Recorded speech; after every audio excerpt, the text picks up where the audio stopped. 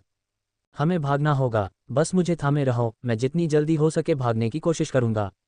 चूंकि अभियान दल में आदित्य के अलावा केवल 4 लोग बचे थे, इसलिए आदित्य उन्हें अपने साथ ले जा सकता था।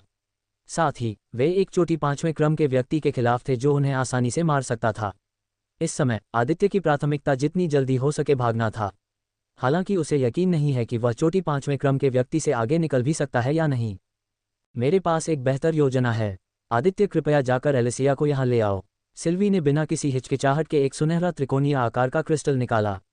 करीब से देखने पर आदित्य ने पाया कि इस सुनहरे त्रिकोणीय क्रिस्टल ऑब्जेक्ट पर रून का एक बहुत ही उन्नत रूप उकेरा गया था। भले ही वह एक 3 स्टार रनमास्टर था, लेकिन वह क्रिस्टल पर लिखे एक भी शब्द को नहीं समझ सका। आदित्य इस कलाकृति के बारे में पूछना चाहता था, लेकिन उसने उसे पकड़ने और सिल्वी के कहे अनुसार करने का फैसला किया। वह तुरंत गायब हो गया। 2 सेकंड भी नहीं बीते थे कि एलिसिया आदित्य की बाहों में थी। उसी समय एक जोरदार धमाका हुआ। आदित्य, सिल्वी, नोरा, नोआह और एलिसिया के चेहरे पीले पड़ गए क्योंकि उन्हें एक क्रोधित और उग्र पीक 5वें क्रम की आभा महसूस हुई। हालांकि बूढ़ा आदमी इस समय उनसे 500 मीटर से ज्यादा दूर था, लेकिन एलिसिया और नोआह को उस दबाव से लगभग होश आ गया जो बूढ़े आदमी की आभा छोड़ने पर उन पर पड़ा। सिल्वी ने देखा कि बूढ़ा आदमी वापस आने वाला है। उसने जल्दी से अपनी हथेली पर रखे त्रिकोणीय क्रिस्टल को कुचल दिया। जैसे ही नीला क्रिस्टल कुचला गया, उसके नीचे नीले रंग का एक जादुई घेरा बन गया। जादुई घेरा करीब 20 मीटर बड़ा था। पूरा घेरा चमक रहा था। जब आदित्य ने गौर से देखा तो उसने पाया कि जादुई घेरा 9 रून घेरों से बना था, जिनमें से हर घेरा दूसरे से बड़ा था। उसी समय बूढ़ा आदमी आदित्य के सामने प्रकट हुआ। नूह, सिल्वी, नोरा और एलिसिया को ऐसा लगा जैसे बूढ़ा आदमी आदित्य के ठीक सामने टेलीपोर्ट हो गया हो। बेटे, यह मत सोचो कि मैं तुम्हें ऐसे ही जाने दूंगा। बूढ़े आदमी ने आदित्य पर अपने सुनहरे भाले से हमला करने की कोशिश की, लेकिन जैसे ही भाले की नोक आदित्य की छाती को छूने वाली थी, सभी बूढ़े आदमी की नजरों से ओझल हो गए। मैं तुम्हें भागने नहीं दूंगा, चाहे मुझे इस पूरे महाद्वीप की तलाशी ही क्यों न लेनी पड़े, मैं ऐसा करूंगा। एक बहुत बड़ी गर्जना ने स्वर्गीय हेमलॉक वन के पूरे बाहरी क्षेत्र को हिलाकर रख दिया। बूढ़ा आदमी बहुत गुस्से में था। उसने कभी नहीं सोचा था कि एक साधारण नौसिखिया 3रे क्रम का व्यक्ति उस पर हमला करके उसे उड़ा सकता है। बूढ़े आदमी को लगा कि यह उसके पूरे जीवन का सबसे बड़ा बेशर्मी भरा पल था। वह आदित्य और बाकी सभी को मारकर इस शर्म को धोना चाहता है। अगले ही पल बूढ़ा आदमी गायब हो गया और जंगल के दूसरे हिस्से में फिर से प्रकट हुआ। उसने अचानक एक नौसिखिए 5वें क्रम को पकड़ लिया और 3 मीटर बड़े म्यूटेंट को हवा में ऊपर उठा दिया। अपनी रानी को सूचित करें कि लक्ष्य एक प्राचीन टेलीपोर्टेशन क्रिस्टल का उपयोग करके भागने में कामयाब हो गया है। उसे स्वर्गीय हेमलॉक जंगल के हर एक कोने की खोज करने के लिए अपनी सेना भेजने के लिए कहें। पब फ्यूचर द्वारा विज्ञापन। ये कहते हुए बूढ़े ने उस नौसिखिए 5वें क्रम की चींटी जैसे कचरे को फेंक दिया।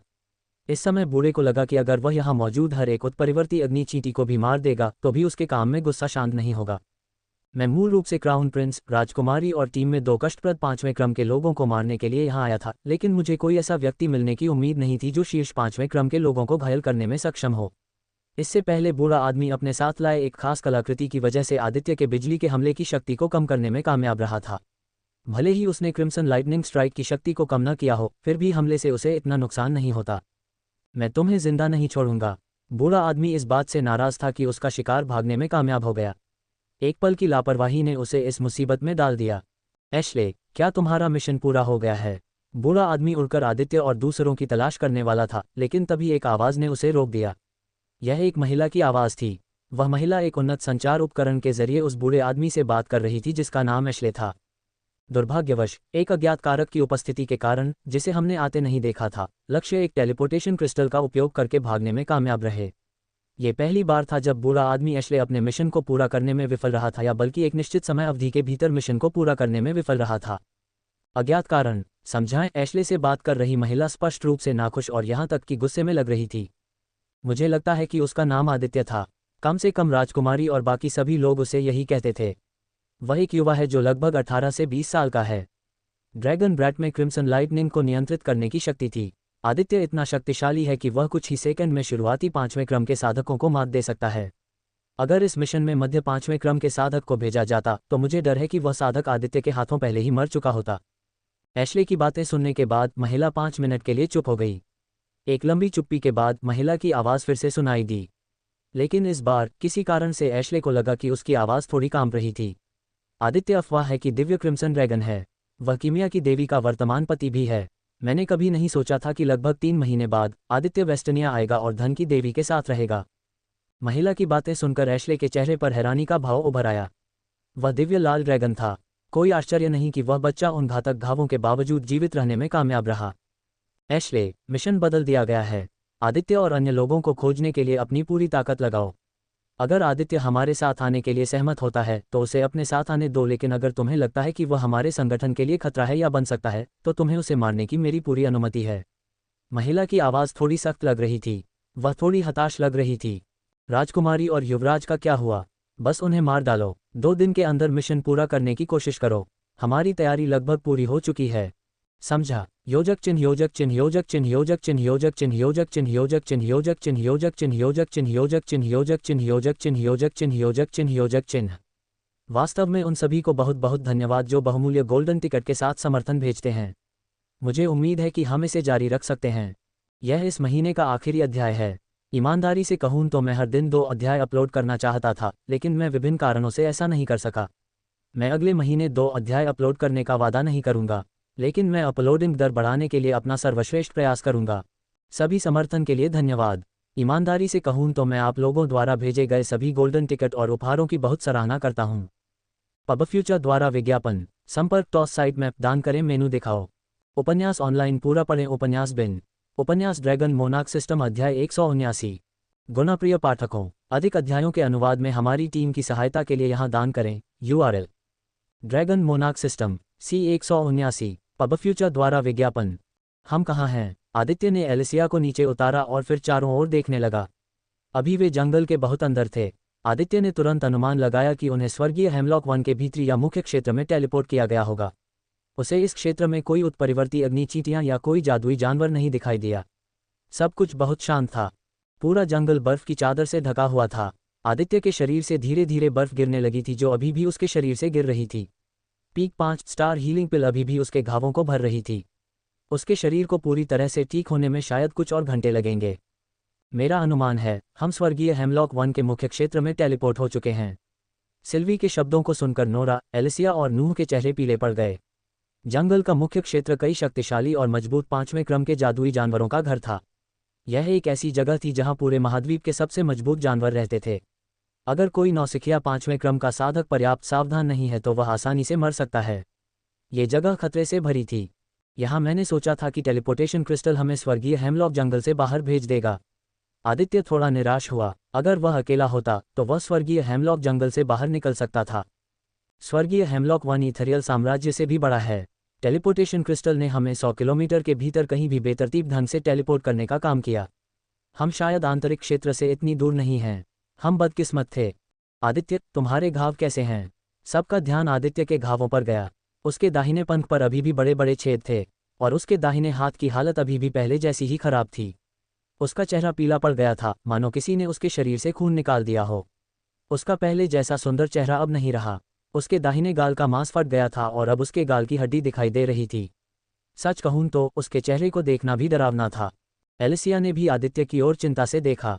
एलिसिया ने मुझे जो गोली दी है वह मुझे ठीक कर रही है। हालांकि मुझे पूरी तरह से यकीन नहीं है कि गोली मेरे सभी घावों को ठीक कर देगी और मेरे शरीर को 100% ठीक कर देगी। आदित्य को पता था कि उसकी दाहिनी आंख चली गई है।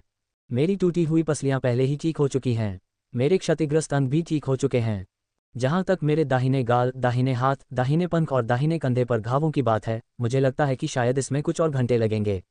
इस समय हर कोई दुखी महसूस कर रहा था। अभियान दल में पहले 100 शक्तिशाली साधक थे, अब केवल 5 साधक बचे थे। बाकी सभी मारे गए थे। कोई भी निश्चित नहीं था कि कोबी, कुलीन सैनिकों में सबसे मजबूत जिसे स्वर्गीय हेमलॉक जंगल के बाहर इंतजार करने और पेगासस को देखने के लिए कहा गया था, जीवित था या नहीं। अभी के लिए चलो कुछ आराम करने के लिए एक जगह ढूंढते हैं। जल्दी या बाद में अगर हम इस जंगल से बाहर निकलना चाहते हैं तो हमें उत्परिवर्ती अग्निचींटियों से लड़ना होगा। सभी ने नूह के सुझाव पर सहमति जताई। अभी सभी थके हुए थे, खासकर आदित्य को आराम की जरूरत थी। सिल्वी ने पृथ्वी के तत्वों का उपयोग करके एक गुफा बनाई जो एक चट्टानी पहाड़ पर छिपी हुई थी। फिर उसने गुफा के प्रवेश द्वार को पत्थरों से बंद कर दिया और इसे बर्फ से ढक दिया ताकि किसी को कुछ भी शक न हो। मैं इस गुफा को सील कर दूंगा। आदित्य ने गुफा की दीवारों पर रून बनाना शुरू कर दिया। ये रून उनकी उपस्थिति को छिपाएंगे और उनकी आभा को लीक होने से रोकेंगे। यहाँ तक कि एक शुरुआती 5वें क्रम का साधक भी उनकी उपस्थिति को महसूस नहीं कर पाएगा जब तक कि वह साधक उनकी गुफा के पास न हो। ये जादुई जानवरों और उत्परिवर्ती अग्निचींटियों को इस गुफा से दूर रखेगा। अपना काम पूरा करने के बाद आदित्य एक कोने में जाकर दीवार से पीठ टिकाकर बैठ गया। एलिसिया, क्या तुम्हें मेरी स्टोरेज रिंग मिल गई है? उस समय ये जानते हुए कि नूह मारा जाने वाला था, आदित्य ने एलिसिया से अपनी स्टोरेज रिंग ढूंढने को कहा था, जो एशले के हमले से उड़ जाने पर उसकी मध्यमा उंगली से गिर गई थी। पब फ्यूचर द्वारा विज्ञापन मैंने किया। आदित्य ने एलिसिया से अपनी स्टोरेज अंगूठी ले ली।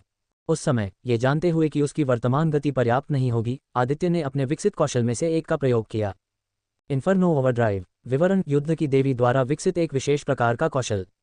ये कौशल दिव्य रोश के विस्फोट से विकसित हुआ है। दिव्य ड्रैगन रक्तरेखा के कारण इस कौशल की शक्ति एक नए स्तर पर पहुंच गई है। फंक्शन, यह इन्फर्नो ओवरड्राइव कौशल को सक्रिय करने के लिए 20 जोड़ मैना का उपभोग करेगा। जब इस कौशल का उपयोग किया जाता है तो होस्ट एक बेसिक अवस्था में प्रवेश करेगा। मैना को छोड़कर होस्ट के सभी आंकड़े अस्थायी रूप से 70% तक बढ़ जाएंगे। इस कौशल को सक्रिय रखने के लिए होस्ट को प्रति सेकंड 5 जोड़ मैना खर्च करना होगा। इस कौशल का उपयोग करने के बाद कौशल 24 घंटे के कूलडाउन में प्रवेश करेगा। जब आदित्य ने क्रिम्सन लाइटनिंग डैश और स्टॉर्म फ्लाइट का इस्तेमाल करने के बाद इस कौशल का इस्तेमाल किया तो उसकी चपलता 2385 जोड़ तक पहुंच गई थी।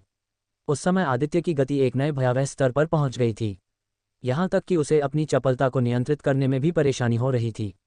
दुर्भाग्य से जब उसका शरीर गंभीर रूप से घायल था तब इतनी भयानक गति से चलने से उसके कुछ घाव फिर से खुल गए, जो पहले पीक 5 स्टार गोली की वजह से खून बहना बंद हो गए थे। आदित्य ने कभी नहीं सोचा था कि कोई शीर्ष 5वें क्रम का दुश्मन होगा। इन्फर्नो ओवरड्राइव कौशल का उपयोग किए बिना भी उसकी चपलता 1403 थी, जो कई शुरुआती 5वें क्रम के दुश्मनों से निपटने के लिए पर्याप्त से अधिक थी। उस बूढ़े आदमी ने मेरी शीर्ष गति का लगभग मुकाबला किया। अगर मैंने उस समय क्रिम्सन लाइटनिंग बोल्ट का इस्तेमाल नहीं किया होता तो वह मेरे हमले को रोक देता। उस समय उसके पौराणिक वर्क स्टॉर्म मार्शल की वजह से उसके बिजली प्रकार के हमलों की शक्ति भी 50% बढ़ गई थी। एक और बात जो आदित्य ने नोटिस की वह ये थी कि बूढ़े आदमी के अलावा एक और शक्तिशाली दुश्मन है। ये वह प्राणी था जिसने आदित्य पर तब दबाव डाला जब उसने लगभग 4 लाख उत्परिवर्ती अग्निचींटियों का वध किया और उत्परिवर्ती अग्निचींटियों को 10,000 मीटर के क्षेत्र में धकेलने में कामयाब रहा। उस प्राणी की आभा बूढ़े आदमी की आभा से ज्यादा गहरी और भयावह थी, जो हत्या के इरादे से भरी हुई थी। अब हमें क्या करना चाहिए? नोरा ने सबसे स्पष्ट लेकिन सबसे महत्वपूर्ण सवाल पूछा। उसका सवाल सुनकर आदित्य ने सबसे पहले जवाब दिया, हम यहाँ कुछ दिन बिताने जा रहे हैं। मैं अपनी चोटों से उबरना चाहता हूँ। उसके बाद हम यहाँ से चले जाएंगे। इस बार मैं बूढ़े आदमी से निपटने के लिए तैयार रहूंगा। आदित्य जानता था कि अगर बूढ़े आदमी ने उस पर अचानक हमला नहीं किया होता तो वह बूढ़े आदमी को हरा सकता था। आदित्य के पास अभी भी कई कौशल थे जिनका उसने इस्तेमाल नहीं किया था। इन्फर्नो ओवरड्राइव इन अप्रयुक्त कौशलों में से एक था। किसी ने कुछ नहीं कहा। सभी आदित्य की योजना से सहमत थे। वे अपने दिल में जानते थे कि अगर वे स्वर्गीय हेमलॉक वन छोड़ना चाहते हैं तो आदित्य उनके लिए सबसे अच्छा विकल्प है। इस बीच आदित्य के घावों को देखते हुए एलिसिया के चेहरे पर एक शिकन दिखाई दी। यह अजीब है, तुम्हारे घाव क्यों नहीं भर रहे हैं? उसके शब्दों ने आदित्य को भी नीचे देखने पर मजबूर कर दिया। जैसा कि एलिसिया ने कहा था, हालांकि खून बहना बंद हो गया था, उसके घाव बहुत धीरे धीरे भर रहे थे। इस दर से उसे पूरी तरह से ठीक होने में आधा महीना लगेगा। एक और बात जो उसने नोटिस की वह यह है कि जब उसने गोलियां ली थीं, तब की तुलना में उसके ठीक होने की गति धीमी हो गई थी। एक पीक 5 स्टार में आदित्य के सभी घावों को तुरंत ठीक करने की शक्ति होनी चाहिए। मुझे समझ में नहीं आता कि आपके घावों को ठीक होने में इतना समय क्यों लग रहा है। दूसरों ने भी भौहें सिकोड़ी। यह कोई अच्छी खबर नहीं थी। शायद इसका संबंध उस शीर्ष 5वें क्रम के साधक से है। मुझे इस बारे में पक्का पता नहीं है, लेकिन मैंने सुना है कि कुछ 5 सितारा हथियार वास्तव में विरोधियों पर श्राप लगा सकते हैं। वहाँ कई तरह के श्राप हैं। मुझे लगता है कि बूढ़े आदमी के सुनहरे भाले ने आदित्य के शरीर को श्राप दिया था, जिसके कारण उसकी उपचार गति धीमी हो गई थी। यहाँ तक कि सिल्वी भी अपनी बातों पर अनिश्चित दिख रही थी। लेकिन उसके शब्दों ने आदित्य को चिंतित कर दिया था। या शायद भाले में कोई रहस्यमय पदार्थ था जो तुम्हारे शरीर में प्रवेश कर गया और तुम्हारे ठीक होने की गति को धीमा कर दिया। नोरा के शब्दों का अर्थ अधिक समझ में आया। आदित्य को नोरा की बातों पर तुरंत विश्वास हो जाने का एक कारण ये था कि अगर उसे किसी भी तरह से शाप दिया गया होता तो उसके दिव्य ड्रैगन वंश ने उस पर प्रतिक्रिया की होती। लेकिन वह कोई प्रतिक्रिया नहीं थी, इसलिए इसका मतलब है कि नोरा का सिद्धांत सच है। पब फ्यूचर द्वारा विज्ञापन। नोरा, मुझे डर है कि तुम्हारी बातें सच हैं। आदित्य उस बूढ़े आदमी के प्रति क्रोध महसूस करने से खुद को नहीं रोक सका। मेरे पास एक तरीका है। सिल्वी ने अपनी स्टोरेज रिंग से एक लाल गोल आकार की बाली निकालकर चुप्पी तोड़ी। ये लाल गोल आकार की बाली पीक 4 स्टार आर्टिफैक्ट थी। इस बाली पर एक अनोखी लाल चमक थी। एक साधारण इंसान भी इस लाल बाली की कीमत बता सकता है। ये लो। आदित्य ने झुमका पकड़ा और कुछ सेकंड तक उसे देखा और फिर उसे पहनने का फैसला किया। झुमका पहनने के बाद सभी ने आदित्य के चेहरे पर आए पीलेपन को साफ देखा। उसके चेहरे का पीलापन अब कम हो गया था। आदित्य अब पहले से ज्यादा जीवंत और ऊर्जावान लग रहा था। ये किस प्रकार की कलाकृति है? नोरा ने उत्सुकता से पूछा। विश्व वृक्ष का रक्त, पीक 4 स्टार आर्टिफैक्ट। कलाकृति प्रकार, बाली। विवरण: ये पीक 4 स्टार ईयरिंग एक प्रतिभाशाली 4 स्टार एल्वेन लोहार द्वारा बनाई गई थी। इस ईयरिंग की अंतिम सामग्री, जो कि विश्व वृक्ष का रक्त है, 129 जोड़ वर्षों के इंतजार के बाद प्राप्त हुई थी। विश्व वृक्ष का रक्त इस कलाकृति को बेहद मूल्यवान बनाता है। युगों युगों से कई कल्पित बौने अपने हाथों में विश्व वृक्ष की रक्त कलाकृति पाने के लिए अपनी जान गंवा चुके हैं। विश्व वृक्ष का रक्त एक मध्य 5 सितारा कलाकृति हुआ करता था। यदि दोनों विश्व वृक्ष की रक्त बालियां एक साथ पहनी जाती हैं तो कलाकृति एक मध्य 5 सितारा कलाकृति बन जाएगी। फंक्शन 1: जब विश्व वृक्ष की बाली का खून पहना जाता है तो उपयोगकर्ता की सहनशक्ति 300 जोड़ बढ़ जाएगी। यदि दोनों बालियां एक साथ पहनी जाती हैं तो उपयोगकर्ता की सहनशक्ति 700 जोड़ बढ़ जाएगी। फंक्शन 2: यदि उपयोगकर्ता का स्वास्थ्य खतरनाक स्तर तक गिर जाता है तो ईयरिंग का ये फंक्शन सक्रिय हो जाएगा। जब उपयोगकर्ता का स्वास्थ्य खतरनाक स्तर तक गिर जाता है तो विश्व वृक्ष का रक्त उपयोगकर्ता की उपचार गति को 40% बढ़ा देगा। यदि दोनों ईयरिंग एक साथ पहने जाते हैं और उपयोगकर्ता का स्वास्थ्य खतरनाक स्तर तक गिर जाता है तो उपयोगकर्ता की उपचार गति 90% बढ़ जाएगी। ये फंक्शन प्रत्येक उपयोग के बाद अगले 30 दिनों के लिए अनुपलब्ध रहेगा। कूलडाउन 30 दिन। फंक्शन 3: एक एकल बाली उपयोगकर्ता की सहनशक्ति पुनर्प्राप्ति गति को 30% तक बढ़ाएगी, जबकि दोनों बालियां उपयोगकर्ता की सहनशक्ति पुनर्प्राप्ति गति को 70% तक बढ़ा देंगी। फंक्शन 4: अगर दोनों ईयरिंग एक साथ पहने जाते हैं तो ईयरिंग यूजर के स्वास्थ्य को 0 तक पहुंचने से बचाएंगे और उसकी सुरक्षा करेंगे। नोट: इस फंक्शन का उपयोग केवल एक बार किया जा सकता है।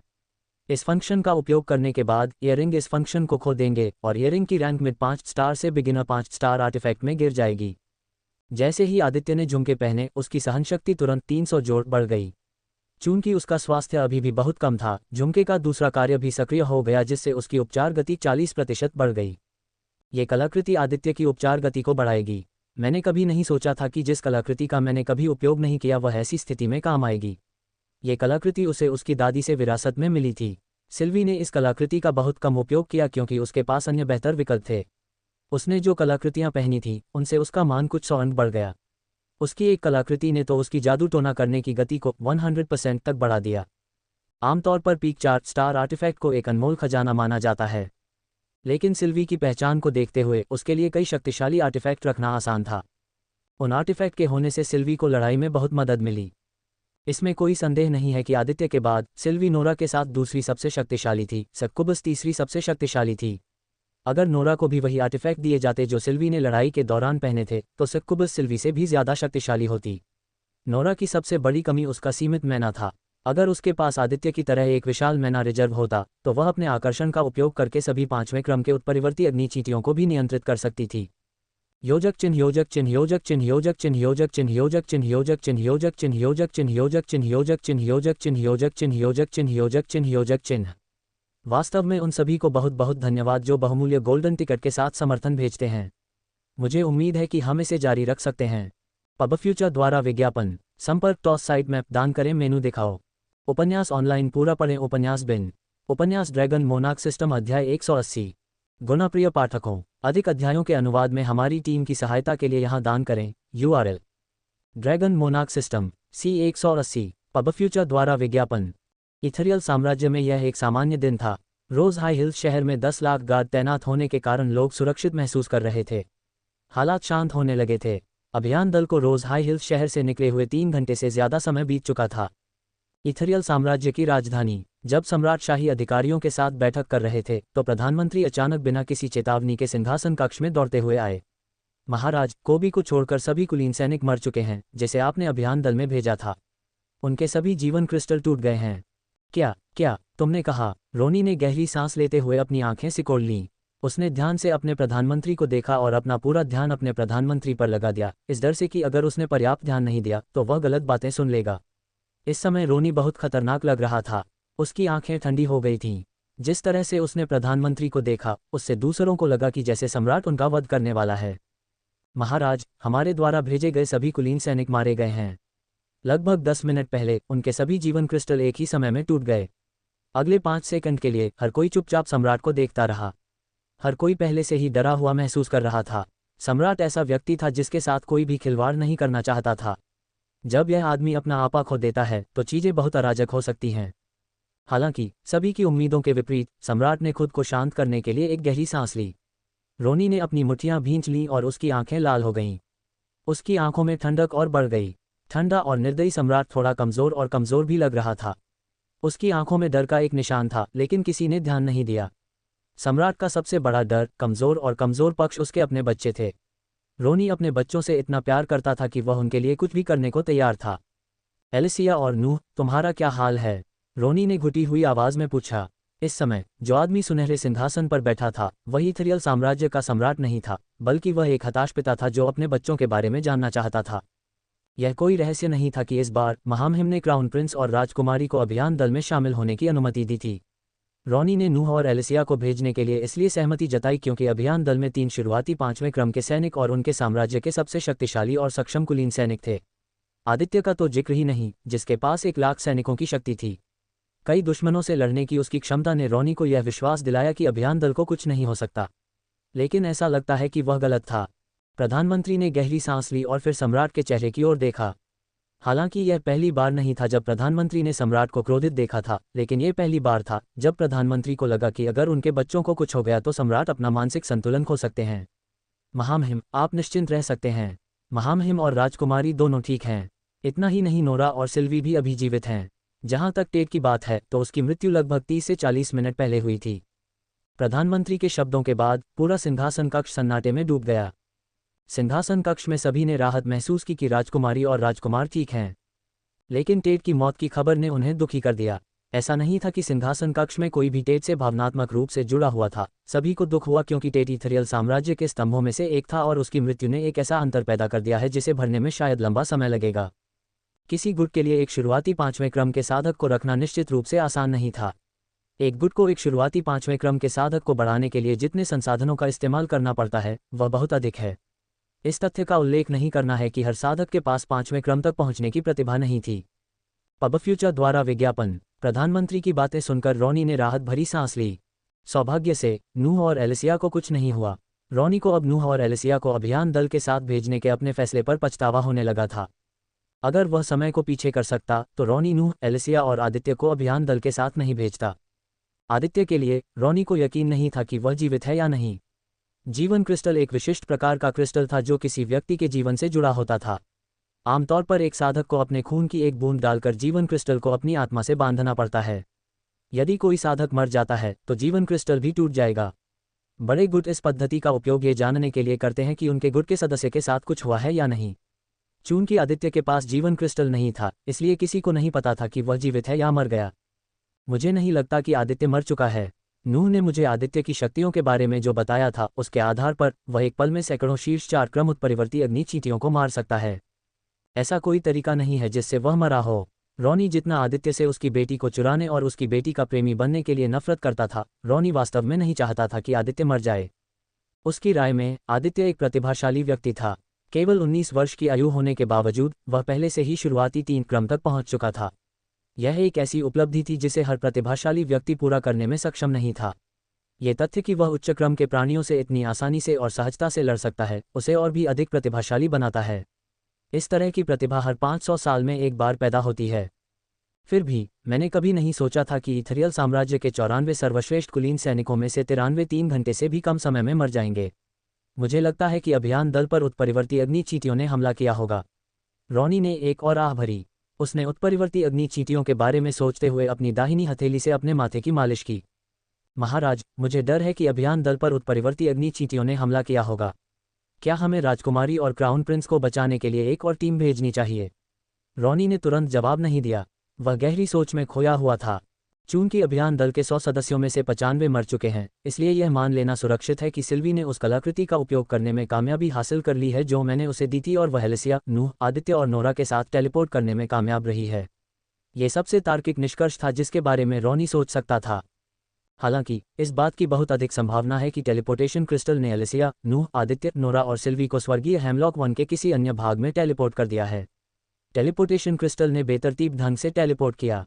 ये देखते हुए कि अभियान दल स्वर्गीय हेमलॉक वन के अंदर था, इस बात की बहुत अधिक संभावना है कि एलिसिया, नूह, आदित्य, नोरा और सिल्वी स्वर्गीय हेमलॉक वन के किसी बेतरतीब भाग में गए हों। मैं बस यही उम्मीद करता हूं कि वे स्वर्गीय हेमलॉक जंगल के मुख्य क्षेत्र में टेलीपोर्ट न हो जाएं। रॉनी सिर्फ सभी की सुरक्षा के लिए प्रार्थना कर सकता था। वह नहीं चाहता था कि कोई और मरे। उनकी हर मौत का उस पर और लाखों लोगों के जीवन पर बहुत बड़ा असर होगा। कोई जाकर एल्डर रोनान को बुलाए।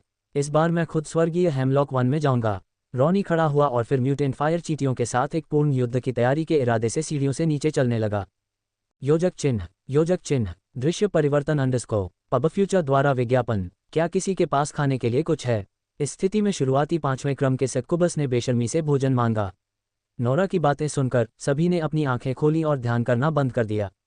उसने अभी अभी एलिसिया, नूह, आदित्य और सिल्वी को साधना करने से रोका था। सिल्वी अपनी भौहें सिकोड़े बिना नहीं रह सकी। मुझे आश्चर्य है कि इस अंधेरी गुफा में भी तुम्हें खाना खाने की इच्छा है। सुकुबस ने अपनी छाती को हिलाते हुए प्यारी सी हंसी उड़ाई। अंधेरा पीने के लिए एकदम सही जगह है। खांसी मेरा मतलब है खाने के लिए। सिल्वी को लगा कि उसने गलती कर दी है। अगर मुझे पता होता कि तुम इतने विकृत होगे तो मैं तुम्हें हमारे साथ नहीं लाती। शायद उन उत्परिवर्ती अग्नि चींटियों का तरल पदार्थ खाने से, मेरा मतलब है मांस खाने से तुम्हारा पेट भर जाता। तुम कुंवारी बूढ़ी डायन हो। सिल्वी की दाहिनी आंख फड़कने लगी जब उसे कुंवारी बुढ़िया कहा गया। तुमने क्या कहा? सिल्वी ने गुस्से में दांत पीसते हुए गहरी आवाज में पूछा। नोरा को ऐसा लग रहा था जैसे उसने सिल्वी के गुस्से पर ध्यान नहीं दिया या फिर उसे इसकी परवाह ही नहीं थी। सक्कुबस ने सिल्वी पर व्यंग्य किया और जवाब दिया, मैंने कहा था कुंवारी बूढ़ी डायन। तुम इतनी बूढ़ी हो गई हो फिर भी तुम्हें कोई साथी नहीं मिल रहा। लेकिन हमारे नूह को देखो। भले ही वह सिर्फ 22 साल का है, लेकिन वह पहले ही अपना कौमार्य खो चुका है। खांसी। इस बीच नूह शर्मिंदगी में खांसने से खुद को नहीं रोक पाया। उसने दिखावा किया कि उसे अपनी छोटी बहन की हैरान करने वाली नज़र पर ध्यान नहीं है। नूह एक स्वस्थ युवक था। चूंकि उसकी मंगेतर थी, इसलिए उसने उसके साथ कई बार ऐसा किया था। उसने कभी सपने में भी नहीं सोचा था कि यह सक्कुबस उसके सबसे गहरे और सबसे काले रहस्य को उजागर कर देगी। क्या? सिल्वी यह सुनकर चौंक गई कि नूह पहले ही अपना कौमार्य खो चुका है। वह अभी भी नग्न छोटे नूह की छवि को इधर उधर दौड़ते और छड़ी से खेलते हुए देख सकती है। अचानक सिल्वी को बहुत बुरा महसूस होने लगा। अगर मैं गलत नहीं हूं तो उसने ये काम पिछले शुक्रवार को किया है। नोरा ने गर्व से युवराज के रहस्यों को उजागर किया। क्या आप कृपया मेरे बारे में बात करना बंद कर सकते हैं? अंधेरे में भी हर कोई नूह का लाल चेहरा देख पा रहा था। क्राउन प्रिंस को रोने का मन कर रहा था, सिवाय इसके कि उसकी आंखों में पानी नहीं था। अब उसने अपनी छोटी बहन और अपने जीजा के सामने भी अपनी छवि खो दी थी। योजक चिन्ह, योजक चिन्ह, योजक चिन्ह, योजक चिन्ह, योजक चिन्ह, योजक चिन्ह, योजक चिन्ह, योजक चिन्ह, योजक चिन्ह, योजक चिन्ह, योजक चिन्ह, योजक चिन्ह, योजक चिन्ह, योजक चिन्ह, योजक चिन्ह, योजक चिन्ह।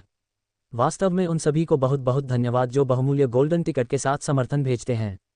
मुझे उम्मीद है कि हम इसे जारी रख सकते हैं। पब फ्यूचर द्वारा विज्ञापन। संपर्क टॉस साइड मैप दान करें।